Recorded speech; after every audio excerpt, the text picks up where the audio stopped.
I'm Joanna, and I'm hanging with DJ Newmark, well-known, well-respected producer and DJ. He may first hit your radar as part of the gold-selling group and influential artist Jurassic 5. Hey Newmark. Hi, how are you? I'm good, how are you? Welcome to Calgary and the Hi-Fi Club. Thank you for having me. Awesome. And you were plucked from the West Coast yesterday, brought over through hotels and into the club tonight, and you do the same thing again tomorrow, so you're a little bit busy right now. Yeah, it's like Groundhog's Day. Yeah? I just do the same thing every day, but in different cities. And last time you were here though, it was a little bit colder. Like right now you're in a warm encasing. Oh, this is like summer to me. Last time I was DJing in minus 47 degree weather outside for Mogul Smoker. Yeah, out in the interior in Fernie, and that is freezing for Canadian, and you're from LA. Yeah, you know, it was a good experience for me because everything that happened to me after that, I'm like, oh, that's nothing. I've DJed in minus 47. Like, so now, like, my skin has become very thick because of Calgary.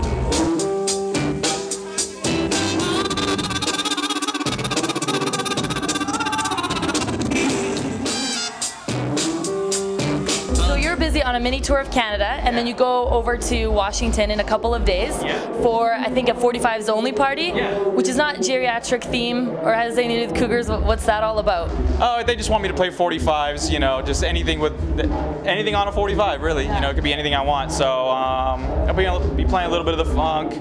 I haven't really figured out my set completely yet. I'm trying to get down to the bottom of it. I have like 2 big holes in my set right now that I'm trying to make special. So when I go home, I'll have 2 days, 3 days. Do you relish playing with vinyl, or do you play Serato, or what sort of DJ tools do you use? I've been playing Serato lately more than anything else, but I'm actually really looking forward to playing 45s. It'll be nice. It'll be a good change to stay away from the computer for a while. So yeah.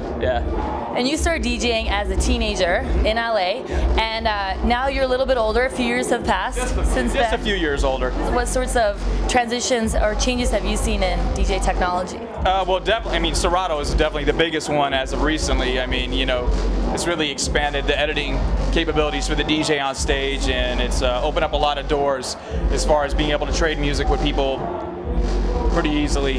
But aside from that, drum machines have changed. A lot more people are making beats on computers as well as just leaving drum machines altogether. So there's been all types of technology changes, that's for sure.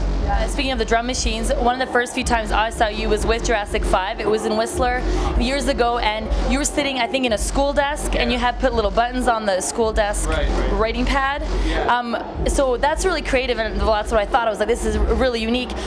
So you do a lot of unique elements in your shows. What's been a highlight, or what do you enjoy producing for the crowd? Well, I do 2 types of shows. Tonight I'm doing more like a show for just making people dance and having a good time, but I do another type of show that I typically do in Europe or overseas in general, where I fill the whole stage up full of kids' toys and stuff like you just said, with the, you know, drum triggers and stuff on the school desk, things like that.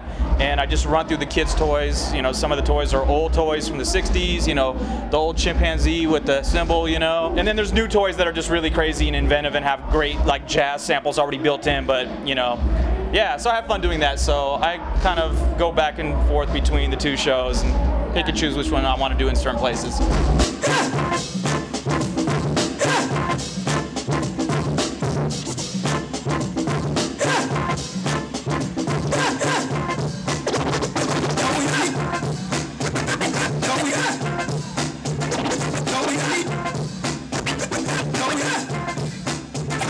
I was also looking at all the work you've done throughout your career, and so I'm on the internet and I'm scrolling and it just keeps going. And then you also DJ. So if we were to make a pie chart of your day, how much of it is spent on producing stuff or preparing for your DJ work? I'd say about 60%, 70% is spent on producing, and then the rest is on DJing as it relates to music. Usually when I find a DJ set I like, you know, I kind of stick with it for a little bit and I just substitute parts in and out. It's like Jenga, you know, take the little pieces out, slip another one in, you know, Tetris. Yeah, but then there's like special events like the Red Bull thing that's coming up where I have to come up with something from scratch, and that'll take... The 45s event. Yeah, the 45s event, where that'll take 100% of my day, you know, for the next 2 days, 3 days, whatever.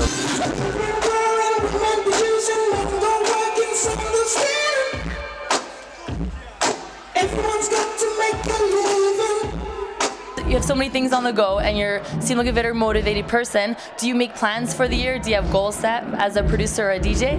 Yeah. I mean, they don't go as planned all the time, but yeah, I'm definitely trying to finish my album this year, and I'm trying to get more production done, and I'm trying to step up my DJ game a little bit and get out there a little bit more.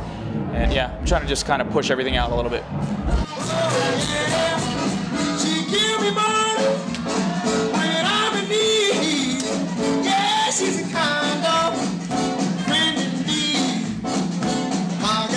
Is there a difference between American audiences and Canadian audiences? Oh yeah, there's a difference between American audiences and everybody else, for sure, yeah. Once you leave the States, the people start to really appreciate that you even came to their city, period. The States is like, okay, prove yourself to me every time. You gotta prove yourself over and over and over and over again.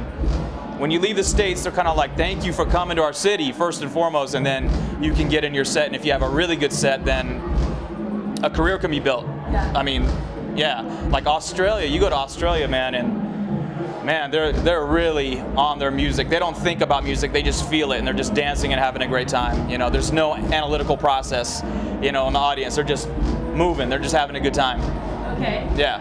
And you were saying in Europe, people really know their music as well.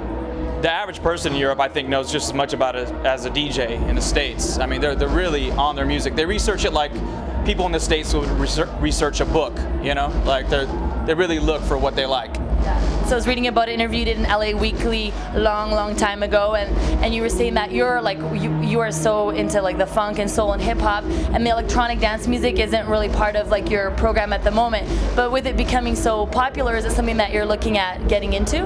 I think this is the first time in history that hip hop and electronic music are slowly starting to fuse, and I'm slowly starting to blend that into my set a little bit. But I play all kinds of stuff. Like I'll play like some Balkan beatbox, some Brazilian samba, hip hop of course, soul of course, up tempo soul like crazy, like top 40 soul just for shits and giggles, you know.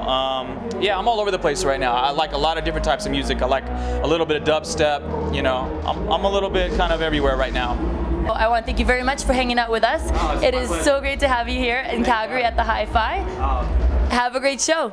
Thanks for having me. All right.